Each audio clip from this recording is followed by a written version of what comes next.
There is one more thing I want to touch before we end. Sure.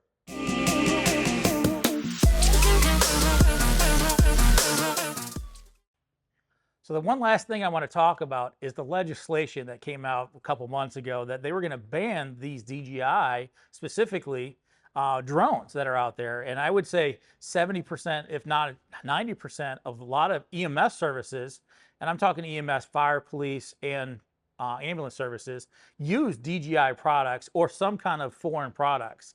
And, it scared me as a business owner. I use a DJI to do a lot of my photography stuff. And if that gets banned, I don't know what I'm going to do. How do you think that affects you guys? So there's no nice way to put this. It's going to ground us. Our unit will be shut down if that were to happen, because we have $60,000 plus equipment sitting there to use for public safety. And if we're told that we can't fly the drones that we currently have, where are we going to come up with funding to try and purchase these new drones that are made here in the United States that cost twice as much and are substandard, in my opinion, as far as the technology goes. I've had the opportunity to fly blue drones, what they call, drones from the blue list. And they simply do not do what the drones that we currently have do. They're just not as good. And they cost twice as much. So, there's going to be a lot of questions that come from our board and from our department as far as, well, here we are with all this equipment and now it's totally useless. We're not going to give you money probably to try and go out and get American-made drones to keep the program going. And I think that's what we have to do. We're going to have to keep the program going because it's not about that. It's about serving the public. So no matter what, we have to come out of that. But it is going to cause a tremendous financial impact to a small department like ours that does not have a lot of big industry. We're not in a very urban area. We don't have a whole lot of income to be able to do that.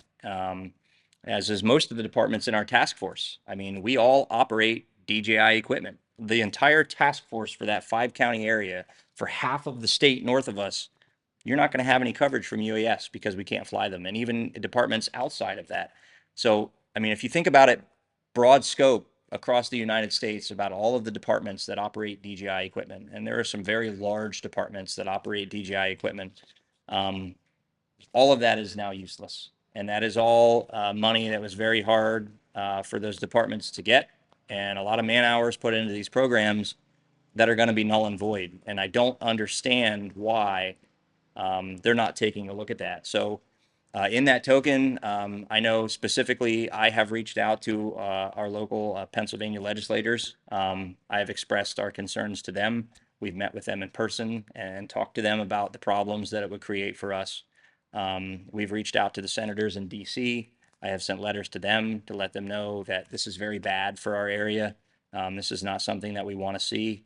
And it just keeps coming back around full circle. And unfortunately, I think it's only being put into existence. And this is just my personal opinion. This has nothing to do with the department or anything like that. It's all about personal affiliations with local companies in the United States and people padding their own pocket. And that's absolutely wrong to affect public safety in that way on a nationwide basis because of that. It's not good for anyone. Yeah, one of the articles that I read is, way back in 2009, I think it was, or 2006, they said it was against national security risks for the information. Right. Well, a lot of the DGI guys have now said, okay, well, we'll take away some of that kind of stuff. Sure. They're not going to give up their company. Right. That's initially what they wanted to do. Like, give us your company, and they're like, no, we're not going to do that. No human being or company should ever do that, whether you're an American company or a foreign company. You take care of your stuff. So the question becomes is, if it does become banned, is there going to be a supply issue, just like fire trucks right now? Right now, fire truck, we take 2 years to get enough fire trucks. An ambulance takes 2 years. Once you order it, you pay for it. 2 years later, you'll see that. Imagine what's going to happen with all the drones that would go that direction. So, there's got to be a solution somewhere. Is it? I don't think it's going to be a ban. I hope it's not. And most recently, I think as of 9 days ago, the Senate shut it down. Is that correct?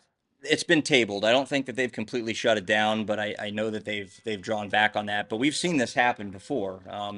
you know, and when they brought out the remote ID requirement and having to have a remote ID module, we've seen this before with the remote ID as far as the supply issue goes. As soon as they came out with that and that was going to get passed, everybody had to go and get a remote ID module so they could stay in the air. And we're not immune from that. We had to do that for our M200, and you know, Du Bois Town had to do that for some of their drones. And you know, we were fortunate one of ours was already remote ID compliant, our smaller M3T, but the M200 was not. And that's the one that we can use in inclement weather. So it took almost 10 months for us from the time that we ordered that $300 module to maintain compliance and be able to fly until we got it. It took 10 months. Right.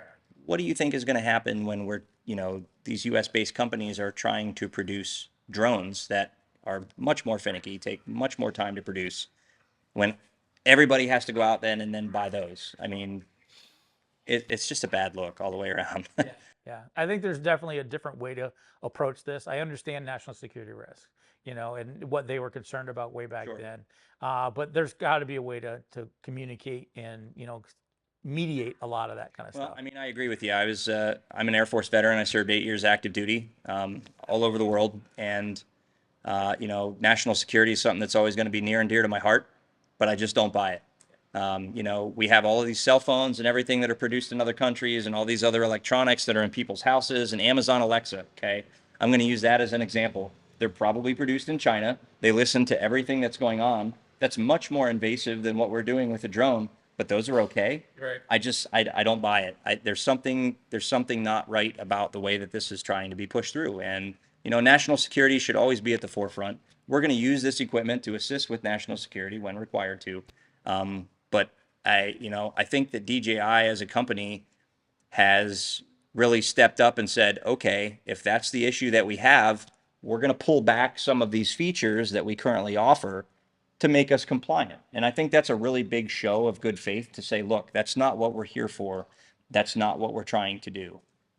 So obviously, I mean, you can't Monday morning quarterback this stuff, and I'm sure there's a lot of information that we're not aware of, but you know, if it looks like a duck and it walks like a duck, usually it's a duck. So Exactly, exactly. So, you know, guys, thank you so much for inviting me out. This is awesome. I think I got 2 other stations that we're going to talk to your task force. So I want to kind of wrap this up just a little bit. By no means am I saying, you know, we're done. Hopefully our communication continues on absolutely. as we move forward. And if you guys need anything, also reach out to us.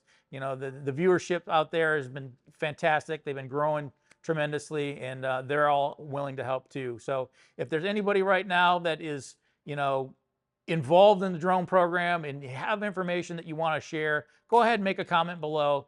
Let us know what you guys are doing, you know, how things are going, how you guys raise finance, how you set up your programs. We're going to share this information. That's what the channel's all about, so we can continue to grow. But before we do anything else, hit that subscribe, hit that notification, and we're going to go on to the next station.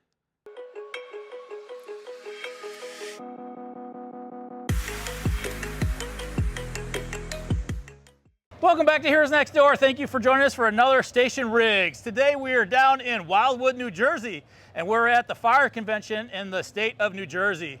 Today we're going to be talking about this wildland truck, and this is Laura. She's one of the representatives. Nice to meet you. How are you, Mike? Good, good. She's one of the representatives that's going to be walking us through and taking a look at this very unique vehicle.